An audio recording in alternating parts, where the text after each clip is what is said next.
అమరావతి ఇప్పుడు ఫుల్ రష్గా ఉంది. వస్తున్నటువంటి వాళ్ళు విపరీతంగా ఉన్నారు.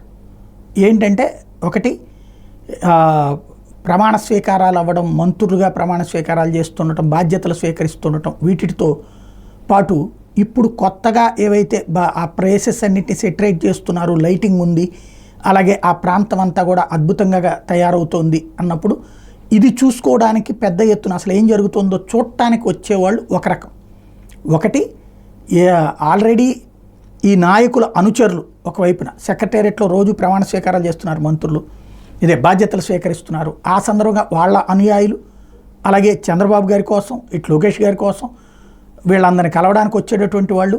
ఓవరాల్గా చెప్తే ఇప్పటిదాకా కరకట్ట యువతల పక్కన నడిచింది, తాడేపల్లి ఇటు పక్కన. ఇప్పుడంతా కరకట్ట అవతల పక్కన, అంటే కరకట్టకి అనకూడదు, దాన్ని ఏమంటారు, ఈ కృష్ణవేణి మోటెల్కి రైట్ సైడ్ నడిచింది. ఇప్పుడు లెఫ్ట్ సైడ్ ఫుల్ హడావిడి నడుస్తుంది. ఆ లోపలికి వెళ్తున్నటువంటి వాహనాలు, వందల కొద్ది వాహనాలు. అదే సందర్భంలో అక్కడ రెస్టారెంట్లు నిండుతున్నాయి, హోటళ్ళు నిండుతున్నాయి, వ్యాపారాలు నడుస్తున్నాయి. ఫుల్ ప్లెడ్జ్డ్గా కళకళలాడిపోతుంది అమరావతి అని చెప్పడంలో అతిశయోక్తి ఏం లేదు.